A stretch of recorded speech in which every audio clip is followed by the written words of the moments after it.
Hello, bonjour à tous, bienvenue dans Tech24, votre dose d'information pour rester connecté avec l'actualité numérique. Au programme cette semaine. Armes anti-censure des activistes pro-démocratie, bêtes noires des policiers du net dans la traque contre le piratage, les VPN, les réseaux privés virtuels sont devenus les boucliers en ligne de millions d'internautes. Décryptage dans cette édition. Les frères Winklevoss ne sont pas les créateurs légitimes de Facebook. Apple n'a pas violé les brevets de ses concurrents, mais les géants du web veulent abroger un décret sur les données privées en France. Cette semaine, le tour du web passe devant les tribunaux. Et puis Motorola mise sur Google pour se lancer sur le marché des tablettes. Guillaume Gralet du magazine Le Point fera un zoom sur Xoom, un iPad killer en puissance. Mais d'abord, direction le cyberespace. Internet regorge de tunnels pour braver la censure des régimes, passer entre les mailles du filet lors de contrôles gouvernementaux ou encore tout simplement mettre à l'abri vos données personnelles. Ces espaces de liberté, parfois à la limite de la légalité, ce sont les VPN, traduisez des réseaux privés virtuels. Guillaume, un VPN, comment ça marche ?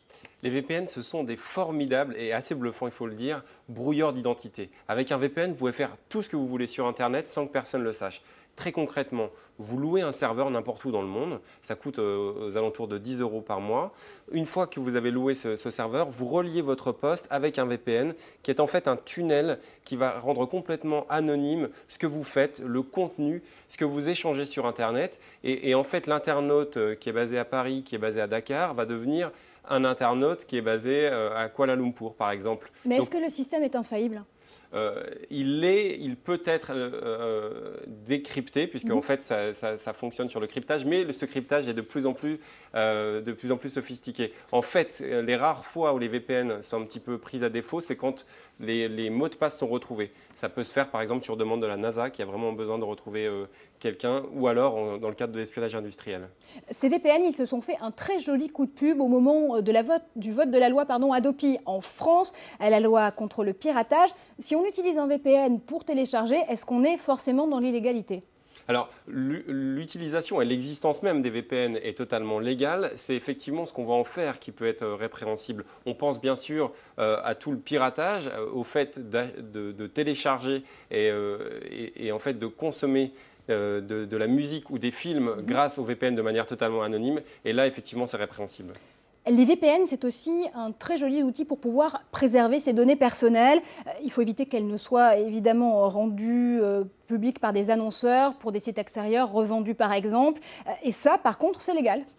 Oui, tout à fait. On voit de plus en plus en fait, de vols d'informations privées. Et c'est un petit peu la rançon du succès pour avoir accès à des sites gratuits. Et en fait, pour échapper en fait, à cette surveillance de vos actes, pour échapper à toutes les publicités ciblées, un nombre de plus en plus important de particuliers recourent au VPN. Les VPN, on l'aura dit, ce sont des réseaux fantômes, mais ils ont aussi permis à de très nombreux activistes de pouvoir braver la censure, le filtrage, le contrôle d'Internet. Je pense notamment aux dernières révolutions arabes. Concrètement, comment est-ce que ces blogueurs ont fait pour aller sur des VPN et télécharger par exemple des vidéos ? On l'a vu lors du dernier blackout en Égypte, où les autorités égyptiennes voulaient à tout prix que les internautes n'aient pas accès à Facebook, n'aient pas accès à toutes sortes de sites. Eh bien, il y avait un seul opérateur Internet qui avait le droit d'exister. Il s'appelait Nour. C'est le site Internet en fait, qui alimentait la bourse égyptienne, qui alimentait les principales banques égyptiennes. Eh bien, des employés de Nour ont en fait rendu disponibles des serveurs qui étaient connectés à Internet. Et grâce à des VPN, de manière totalement anonyme, plusieurs milliers d'Égyptiens ont en fait pu avoir accès à Internet. Merci Guillaume. Des juges américains qui blanchissent Facebook et Apple, des grands noms du web qui se retournent contre le gouvernement français. Justice et Internet, c'est le menu de notre tour du web en 60 secondes. Mark Zuckerberg a-t-il volé Facebook? La justice américaine a tranché. Les frères Winklevoss devront se contenter des 70 millions de dollars versés à l'amiable par leur ancien camarade de Harvard. Les jumeaux souhaitent faire appel et un nouveau procès se profile. Paul Seglia affirme détenir 50% du réseau social. Des échanges d'emails avec Zuckerberg pourraient le prouver. Conserver les données de connexion des internautes pendant un an, trop long et trop coûteux pour les géants du web.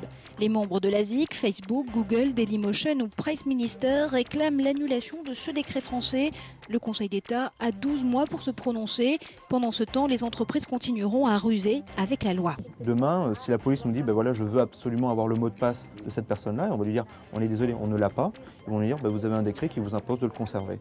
Et donc on dira on est désolé, cette donnée-là, on ne peut pas la conserver. 625 millions de dollars, c'est ce qu'Apple aurait dû payer à Mirror World. L'éditeur de logiciels reprochait à la firme de Steve Jobs d'avoir violé ses brevets. En cause, 3 fonctionnalités d'Apple, Coverflow, Spotlight et Time Machine. Un juge texan vient d'en décider autrement. 20 ans et pas une ride, Sonic, le hérisson emblématique de Sega, fêtera son anniversaire en juin. En attendant, l'éditeur de jeux vidéo propose aux fans une bande-annonce diffusée sur Facebook. La tablette Xoom de Motorola arrive sur le marché, sortie en France le 22 avril au prix de 599 €. Évidemment, Guillaume Gralet l'a déjà testé pour vous. Et Guillaume, est-ce que Motorola a enfin trouvé le remède anti-iPad? Alors Motorola, vous savez, c'est un peu cette vieille dame américaine qui est née à la fin des années 20 et qu'on a tardé à voir revenir. C'est une entreprise très célèbre. Hein. Vous savez, quand un homme a marché sur la Lune en 1969, il a utilisé du matériel Motorola pour dire un petit pas pour l'homme, un grand pas pour l'humanité. Mais revenons à la tablette. Motorola allait moins bien avec les smartphones récemment. Avec cette tablette, il fait quelque chose qui est pas mal du tout. Alors, ça ressemble, hein, vous le voyez ici, ça ressemble bien à l'iPad. Hein, vous avez à peu près la même taille, c'est un tout petit peu plus grand. C'est, petit défaut, plus lourd. Hein, on est à quand même un poids de 725 grammes, enfin c'est 100 grammes de plus que l'iPad. Le principal intérêt de cette tablette, c'est que ça fonctionne sous Honeycomb, la dernière version d'Android. Donc vous avez des applications qui sont taillées sur mesure pour cette tablette. C'est vraiment agréable pour surfer. Le processeur est rapide. Vous avez des petites choses en plus que sur l'iPad. Vous avez le flash, par exemple. Mais est-ce que les premiers consommateurs américains qui ont pu vraiment l'acheter sont si contents que ça de la tablette? Alors, ce qui va moins bien, ce qui est un petit peu décevant, c'est l'utilisation de la vidéo, puisque en fait, vous avez, y a plus de connectique que sur l'iPad, notamment une prise HDMI, mais elle ne fonctionne pas encore dans les deux sens. Le flash qui est vendu, en tout cas comme un des points forts de la tablette, et qu'on peut télécharger sur l'Android, c'est pas encore la toute dernière version de flash. Et le prix, bien sûr, reste très élevé puisqu'on est à un prix minimum conseillé de 599 € uniquement pour la version Wi-Fi. Ça reste plus cher que l'iPad et la version Wi-Fi plus 3G sera encore plus chère. Donc votre conseil, c'est plutôt d'attendre. Merci beaucoup Guillaume pour toutes ces explications. C'est presque la fin de Tech24. Merci à vous de nous avoir suivis. Pour nous retrouver, rendez-vous comme chaque semaine sur france24.com. Et puis, vous êtes de plus en plus nombreux à nous suivre sur Facebook. Merci à vous. Pour nous rejoindre, une seule adresse, facebook.com/tech24. On se quitte avec celle qui est en train de devenir la risée du web. Rebecca Black, 13 ans, apprentie chanteuse à tube, a eu la bonne ou plutôt la mauvaise idée de composer une chanson qui s'intitule Friday, une chanson aux rimes pas forcément riches, aux 900 millions de vues sur YouTube.